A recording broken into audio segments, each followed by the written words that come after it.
Matthew McCabe. Welcome to Miracle Voices. Each episode, we will be delving into stories of forgiveness, healing, and transformation that have come about from integrating the principles of the book A Course in Miracles. If you want to learn more about A Course in Miracles, visit www.acim.org. If you'd like to visit the Miracle Voices site, please go to www.miraclevoices.org. If you feel inspired to make a love offering, please visit us at miraclevoices.org/donate.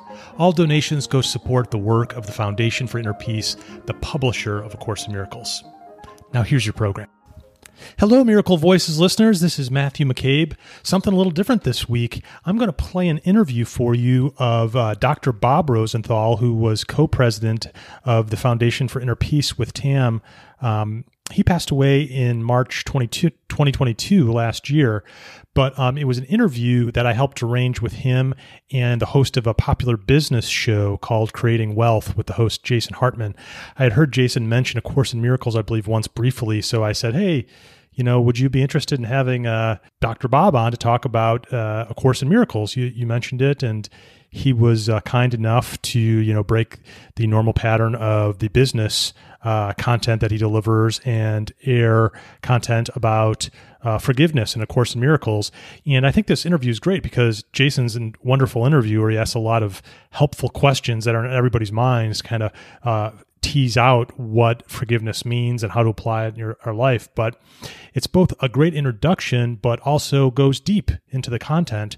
So enjoy this I think it's from 2020 is when it aired.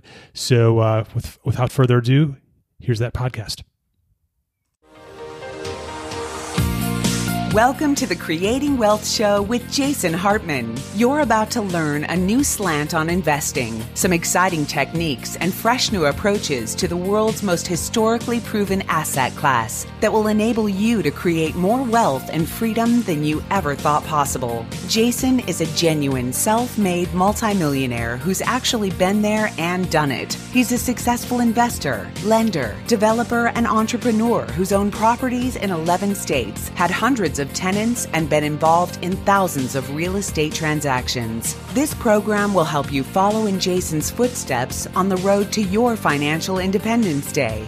You really can do it. And now, here's your host, Jason Hartman, with the complete solution for real estate investors. Welcome to the show. This is Jason Hartman, your host, and every 10th episode, we do something kind of special, kind of different.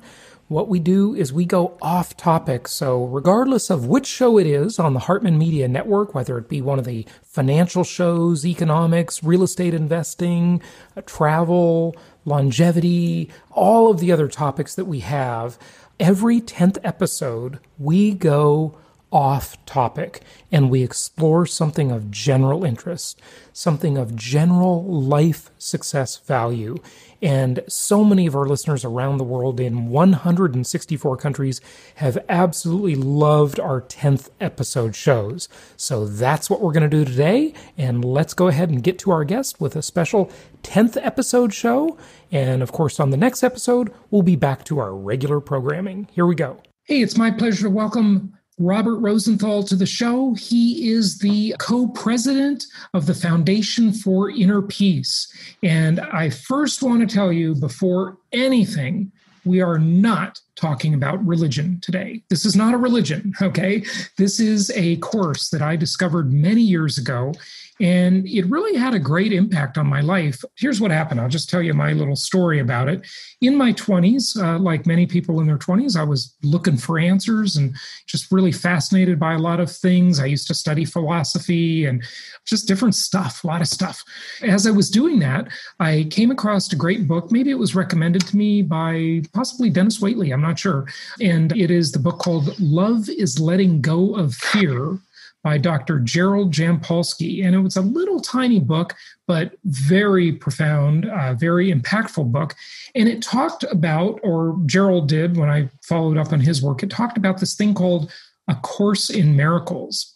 And I started reaching out and learning about this, and it was quite fascinating to me. Now we have the man who probably understands it more than anybody else here with us today. So it's a pleasure to have him. Bob, welcome. How are you? I'm great, Jason. How are you doing? Good. It's good to have you. And you're coming to us from Northern California, right? Yes, I am. That's correct. Right. Good stuff. Good stuff. Well, the first thing I'd like to ask you is kind of to my comment earlier. Are we talking about religion here? Yeah, no.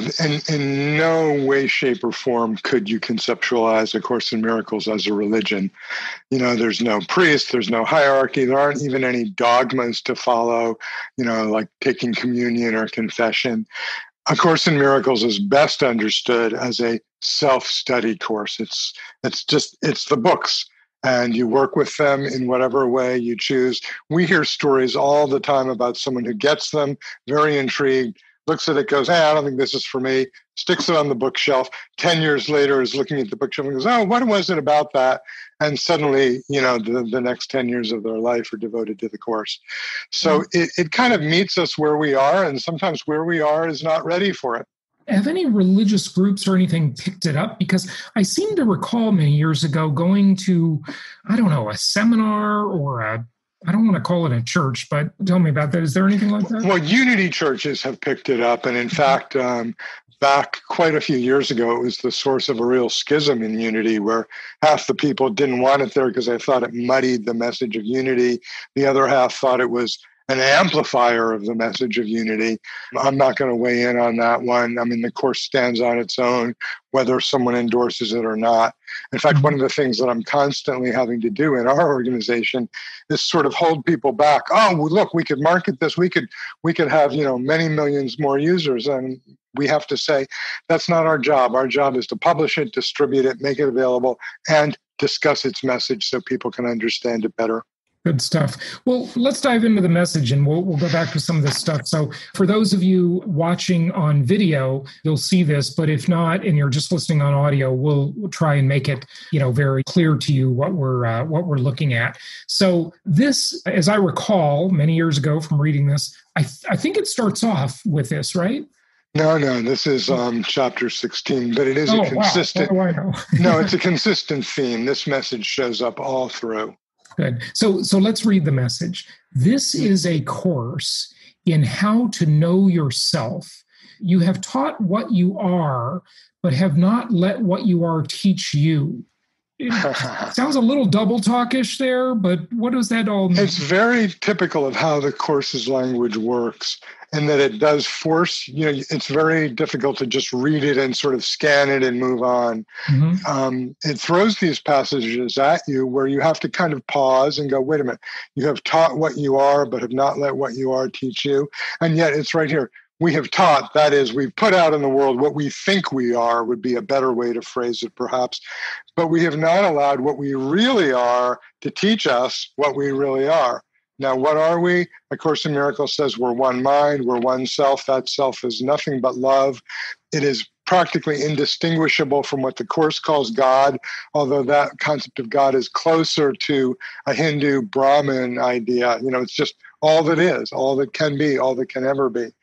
So the Course is saying, yeah, you're living this fiction of what you think you are and what the world is. And within this fictional world, you discover all of these pursuits and things you think you want. You want certain relationships.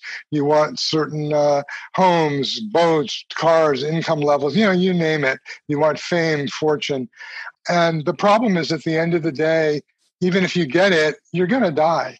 Your body will poop out on you. And so what the Course is advocating is that you can discover a different aspect of self that is always there, always peaceful, always loving, if you can get out of the way and let it through. And, there's the trick. A Course in Miracles says, we haven't left our true nature. We can't do that. We were created to be this thing, and we don't have the power to change that. But we certainly have the power to be a little bit psychotic, a little bit insane, and go, no, I'm not that. I'm something else. I always joke that, if a dog thought it was a cat, it would never be happy playing with balls of string, just like a cat would never be happy chasing after a car. Each one has to be true to itself in order to find real happiness. And Okay. that is a goal of the course. So the message here is be true to oneself. Yes, but with the caveat that what you think that self is probably is inaccurate. And look, there's a great line in the course, something to the effect of, fear not that you'll be lifted up and hurled into reality.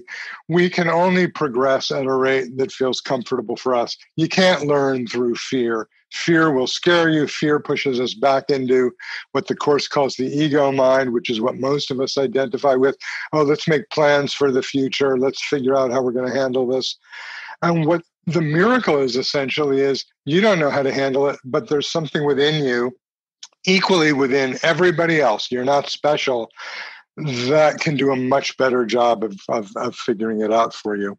So one of the things that I think is just incredibly impactful, maybe one of the more, or maybe the most impactful line in the entire course, is something that to some extent we're all seeking security, right? Whatever that means, Yes. In Western culture, a lot of times it means like financial security. Later in life, it almost always means health security. Maybe it's ego security, whatever this is, right? This concept of security, as I'm going to put it. And there's a very freeing statement, and it's on the next slide, okay? and I think this is just profound. It's just totally profound. And it speaks to, and I don't want to turn it to that slide yet, it speaks to attachment and inner peace, I think, when one internalizes this statement. And it's probably been said many other ways throughout the eons. But here it is. This one is one I really, really like, okay? And it is, nothing real can be threatened. Nothing unreal exists. Herein lies the peace of God. Nothing real can be threatened. Now, many of us, and certainly myself, at times feel threatened, like, oh gosh, someone's going to take my money away or take my security away or make me look bad or something like that. But the course just teaches you that really nothing can be threatened and nothing real, whatever we think real is, right?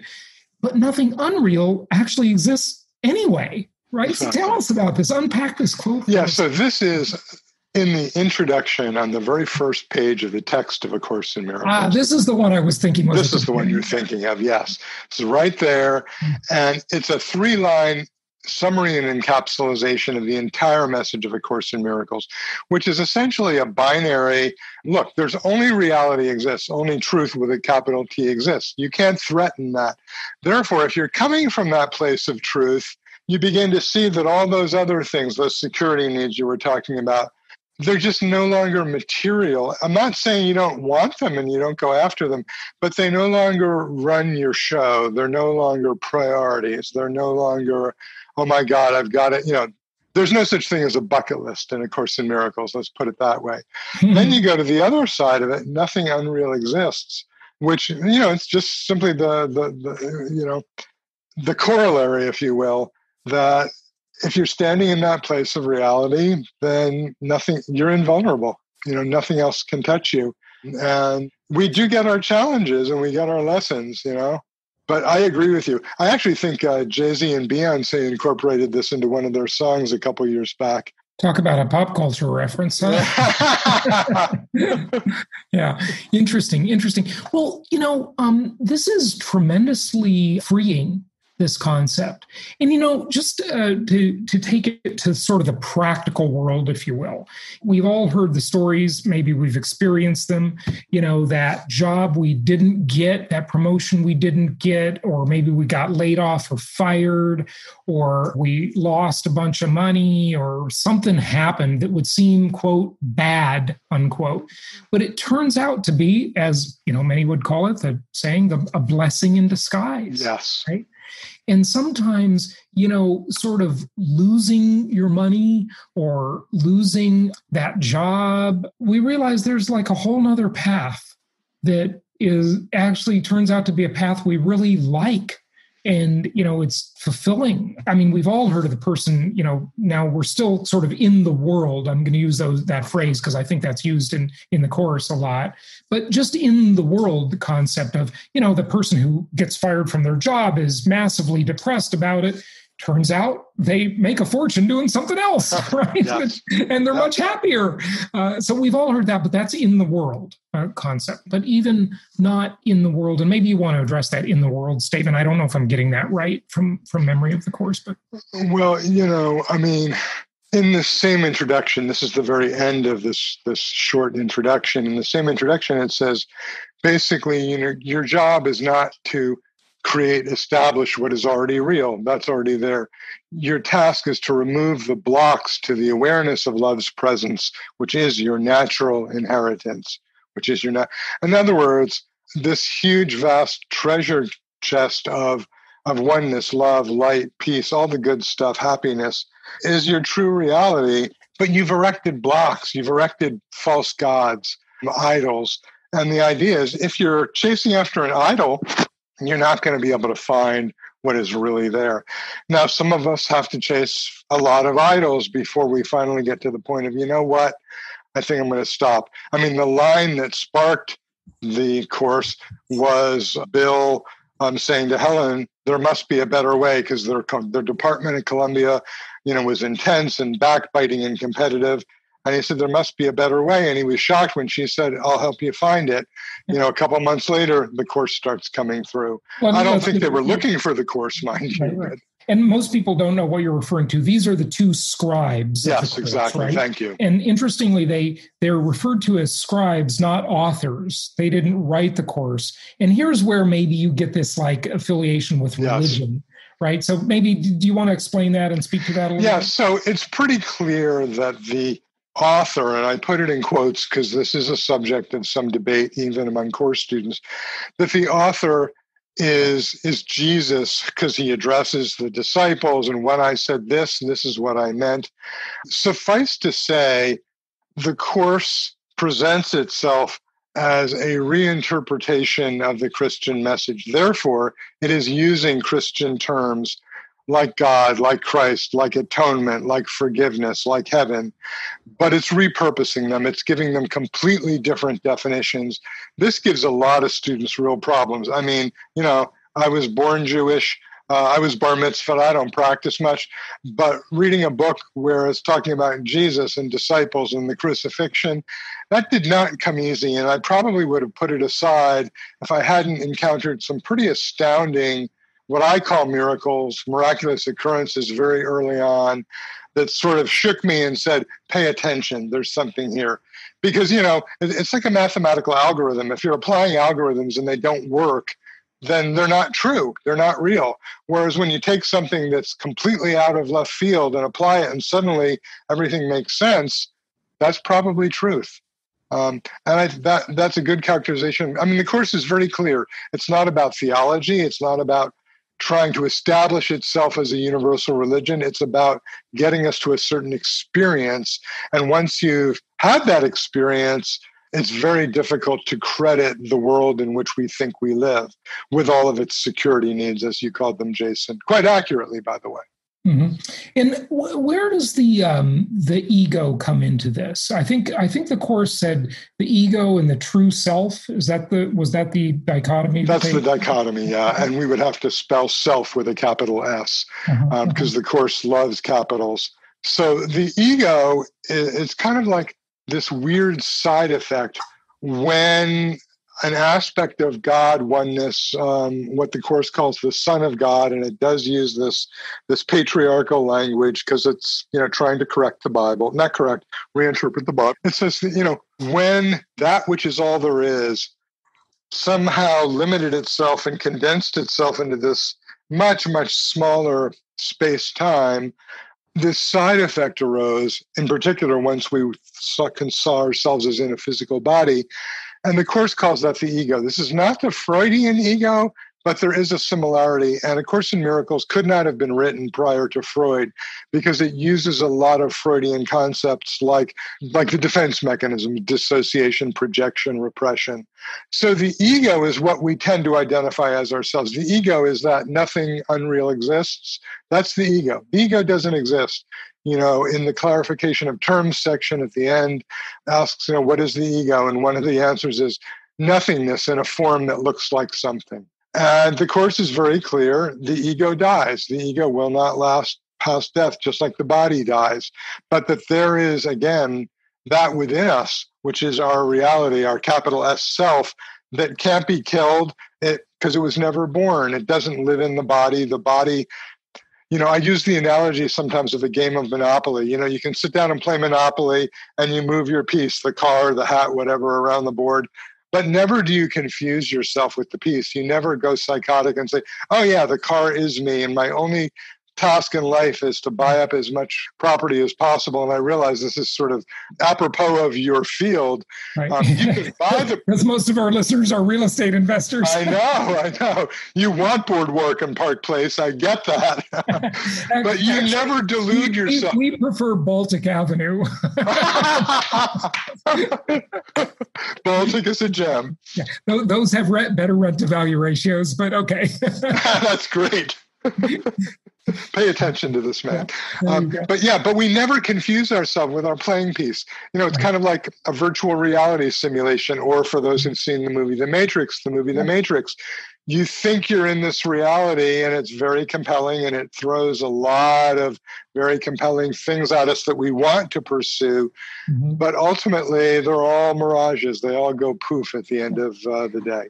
That is super fascinating. And so, it sounds like what you're saying, just correct me if I'm wrong, that we do a lot to satisfy the ego, okay? Because it's part of all of us, right? We do a lot. Some people spend their whole lives chasing all these squirrels that are what? Most people do. Yeah, most people, yeah. And spend their whole lives chasing all these squirrels that that are like the ego, right? And they're all going in different directions. But some of that is real. It's not all fake, right? And the interesting thing that's hard for me to reconcile is, a lot of people, I think, give the ego a bad rap, in essence. And if you read, and I have a feeling just by where you live and from what I know of you so far, you've probably read Ayn Rand. Okay, that would be. I actually have not. I'm sorry. Interesting. It's interesting. I would think almost that you have, and so that's like a complete opposite of what I'm saying here. But see, without some degree of ego, it doesn't seem like there'd be any progress, because that's like a motivating thing. Right? You need a placeholder to be here. Okay, Mm-hmm. So there is a certain contingent within the course community that says, well, reality is real. Nothing here is real. I don't have to do anything. I don't have to, I'm just going to sit here and kind of, run out the clock. We'll pass the ball back and forth and, make them do a full court press to get it out of our hands. That's not what the Course is saying. The Course is saying that we have all erected so many of these obstacles at so many different layers that we don't even know what they are. Mm-hmm. So when we sign on, we basically have signed on to a curriculum that we don't even know what it is at first, but we sense that there's a truth to it. And when we start applying it, things just start working better. No, that doesn't mean you give up everything. I tell people, A Course in Miracles came into my life at the age of 20. For 5 years, I studied it avidly. Then my first wife, whose older brother was a Jesuit priest, and she was raised Catholic, and the Course's Christian terminology was a total non-starter for her. I kind of parted ways for a little bit. It was always the cornerstone of my world. But we come in and out. Sometimes we have to do things. So I tell people, I got the Course at 20. It tells us that special relationships are of the ego. That is where you make the other person special and they make you special. And wow, isn't that special? But at 20 years old, I wanted a special relationship. I probably wanted many of them. And it takes a certain amount of experience before you can go, I'm barking up the wrong tree, to use your squirrel analogy there.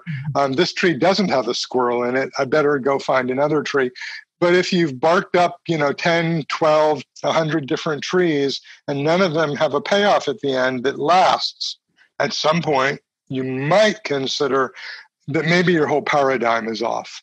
Mm-hmm. Yeah, that's a great point. Great point. Stephen Covey used to talk about how, people climb the ladder of success and then they get toward the top and they realize, oh, it's leaning against the wrong wall. I wanted to go on that wall. And right. So very interesting, very interesting. So Gerald Jampolsky talks about how the ego puts up these barriers that get in the way of true happiness and fulfillment.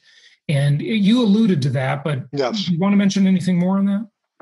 Well, look, the ego is intent on its pseudo-survival. It's not real, but it thinks it's real, and it needs to convince you that it's real, and it needs to convince you that not only is it real, it is your real self.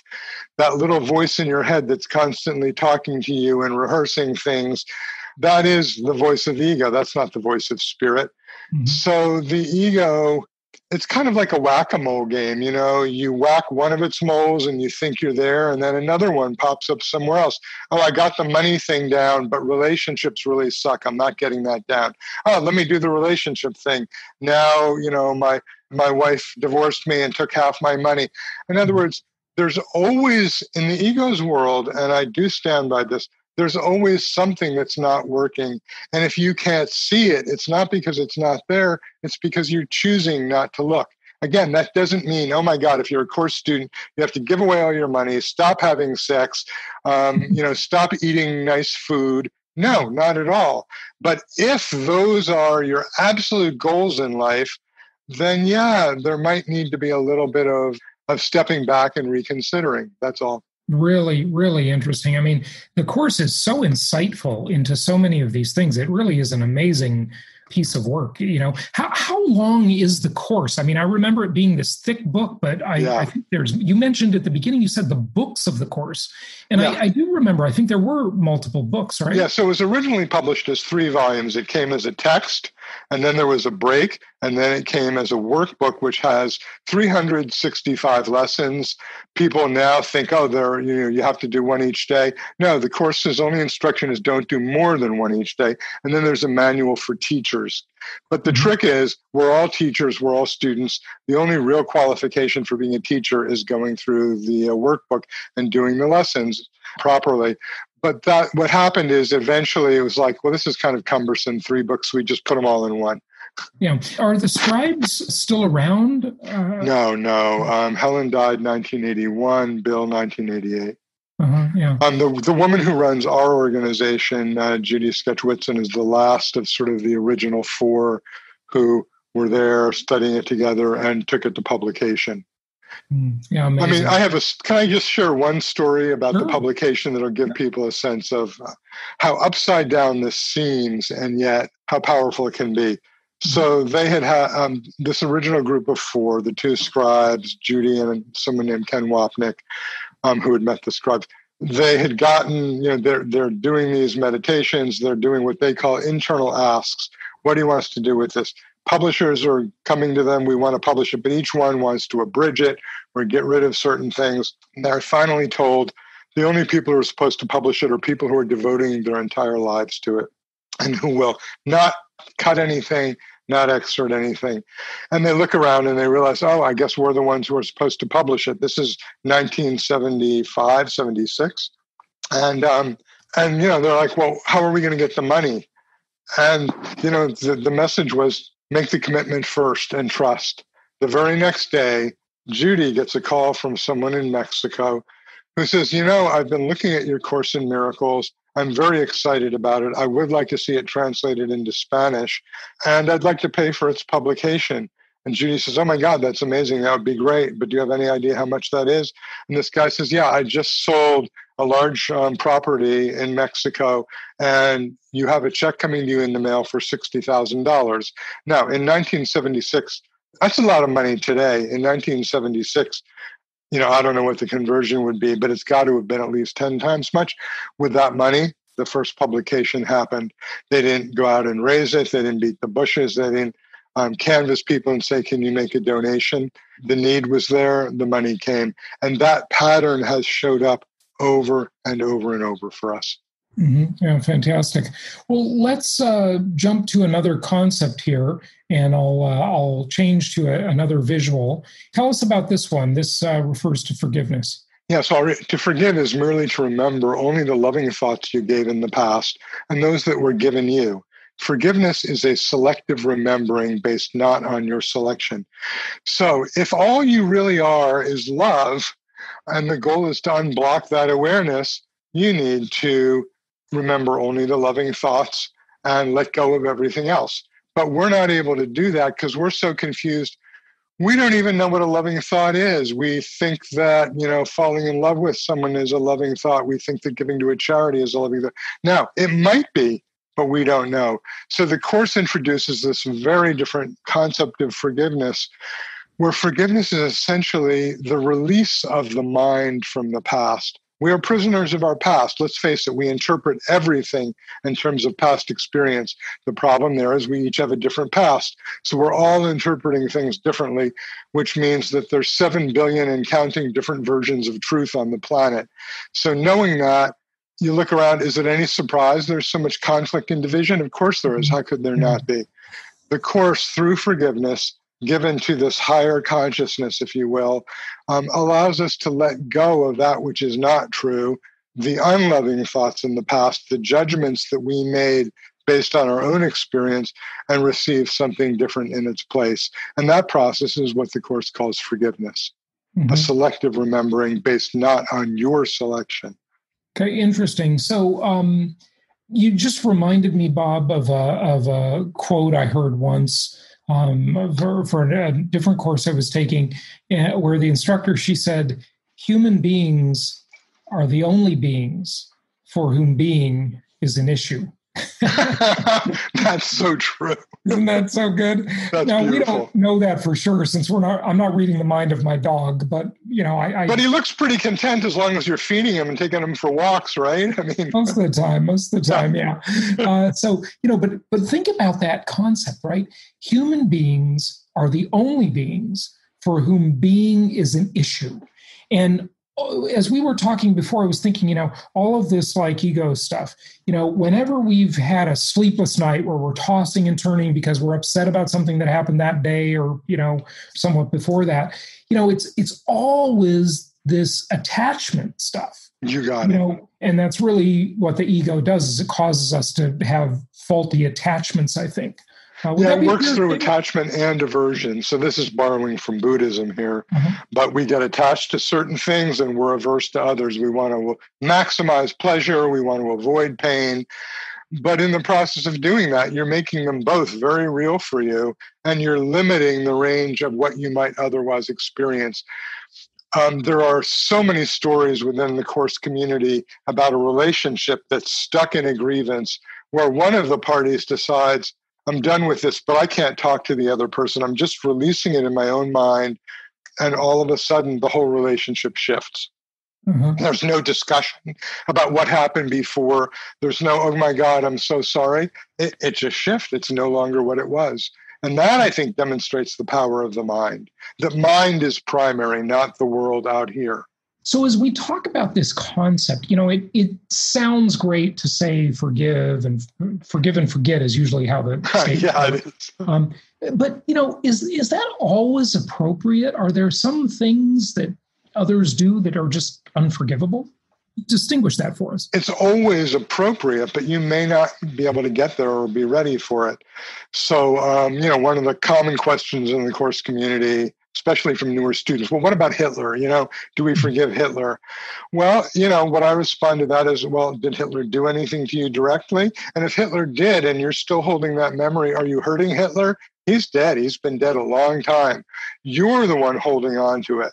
I think it's a Buddhist story about, refusing to forgive is like picking up a hot coal, holding it in your hand for a really long time in order to then throw it at the person you're not forgiving.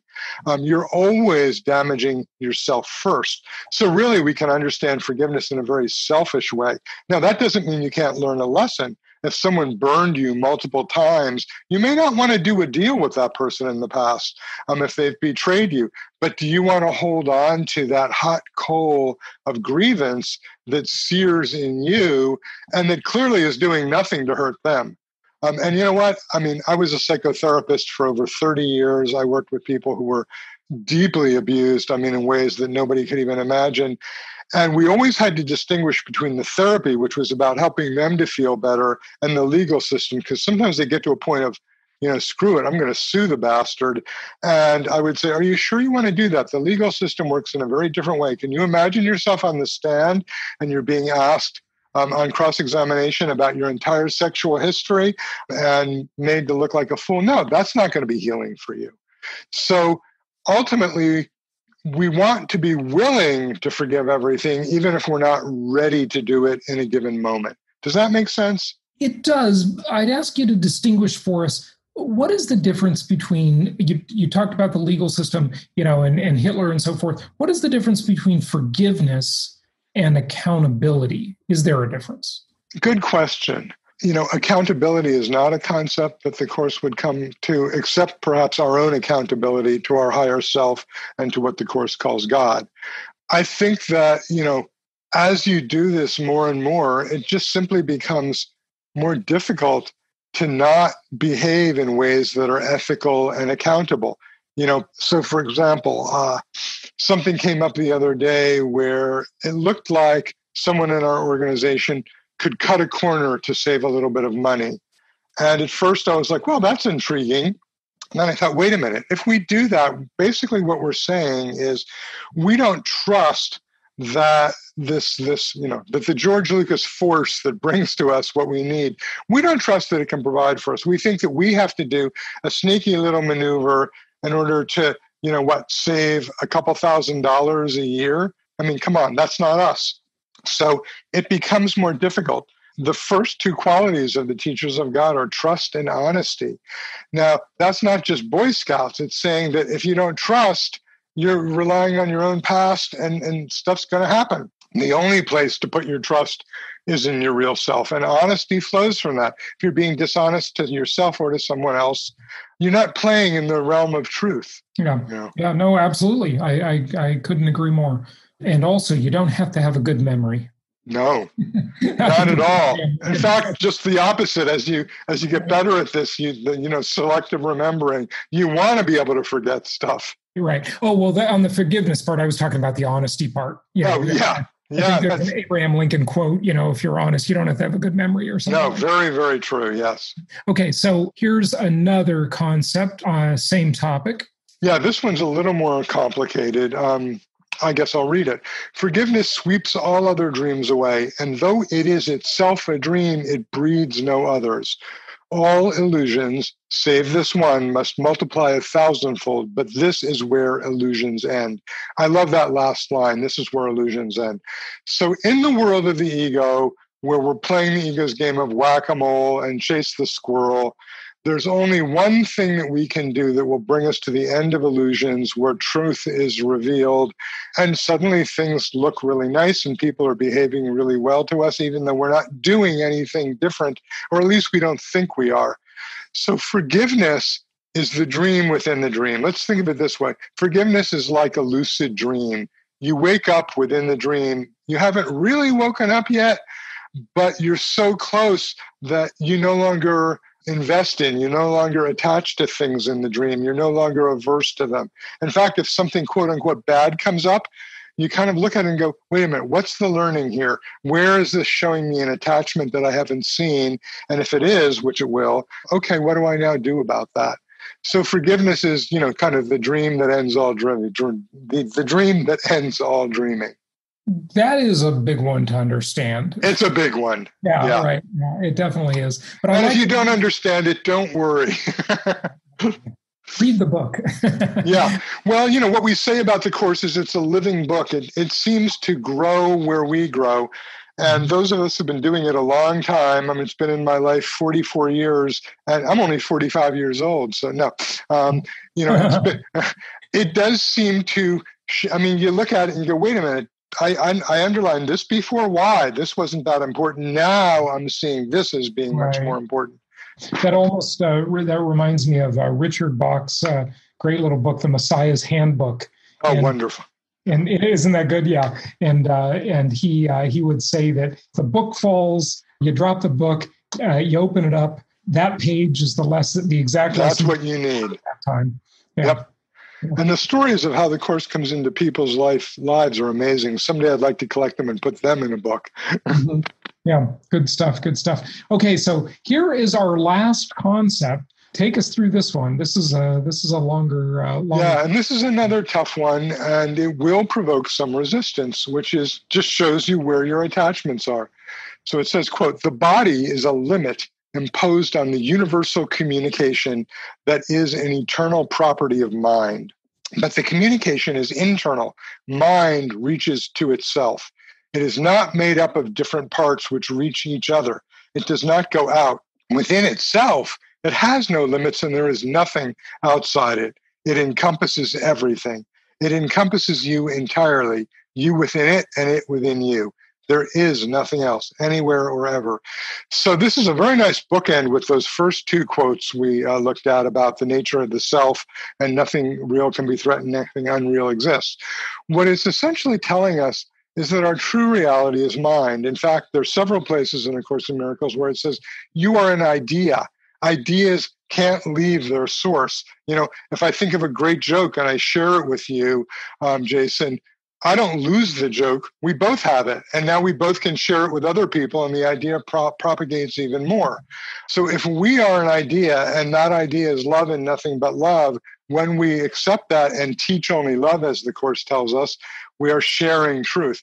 The body, on the other hand, is this limit in that, I stop here. These hands, this face, I'm in this room. Therefore, it's a limit on communication that is just an inherent property of mind. So this quote is essentially telling us that, mind isn't out there. If you're searching out there, you're like that story about the drunk looking for his keys under the street lamp, and the person comes along and says, "Let me help you find them. Where did you lose them?" He says, "Well, I don't really remember." Then why are you searching here? "Well, this is where I can see." No, you can't find them where they're not. So if we're searching out in the world, we're never going to find the idea of the self that is the real self. And it's not made up of different parts. In other words, there's no other person out there that can bring to you something that you don't already have the potential for within you. Mind does not go out. There's nothing outside of it. It encompasses everything. But this might be the biggest stretch of all. And, I'll just dangle it as a teaser. Here's the Zen koan, if you will. There is nothing else anywhere ever. The body is a limit. If you want to understand that, you might need to work with the Course for a while. And that said, let me just plug I'm a writer, and I wrote specifically a book to introduce the principles of the Course to those who don't care to hear about Christ and God and everything. And it's called From Nevermind to Evermind. The basic idea being the ego mind is a never mind. It doesn't exist. It's offering you stuff that never did exist. And ultimately, we need to learn to say to it, never mind. In its space, there's the ever mind. That's great. So From Nevermind to Evermind. Yep. Right? Yep. By Robert Rosenthal. Yes. Yeah, fantastic. Good stuff. Give out your website, or is this a nonprofit organization? The organization I work for is a not-for-profit, yes. Uh-huh. All right, so 2 websites. Yeah. So if you want to learn more about the Course, the Foundation's website is ACIM.org, ACIM being abbreviated A Course in Miracles. All right, wrap it up with a closing thought for us, Robert. Well, what I would say is, look, we're all on the same quest. As per that first slide, everyone wants to know who they are, what they are. And I like to joke, the entire spiritual quest can be encapsulated in the lyrics of the country song. We're looking for love in all the wrong places. And we keep doing that over and over and over again. And if you believe in reincarnation, we're doing it lifetime after lifetime after lifetime. Mm-hmm. There are many ways to stop this. A Course in Miracles is very clear. It's not the only path, but it might be your path if you feel like checking it out. go right ahead and do so. I'm not here to proselytize. I'm just here to tell you a little something about it. Good stuff. Well, thank you so much for sharing this. I'm going to close with this quote on the screen, which is the one I like so much. Nothing real can be threatened. Nothing unreal exists. That's fantastic. Robert Rosenthal, thank you so much for joining us today. Thanks for inviting me, Jason. It was a real pleasure. My pleasure. Thanks so much for listening today. Please subscribe to Miracle Voices by hitting the subscribe button on your podcast app. If you are enjoying these conversations, please consider leaving us a review on Apple Podcasts, Spotify, or whatever podcast app you use. And lastly, please visit us at miraclevoices.org and join our newsletter so we can stay connected. Until the next podcast, I want to leave you with my favorite course quote, "When you want only love, you will see nothing else."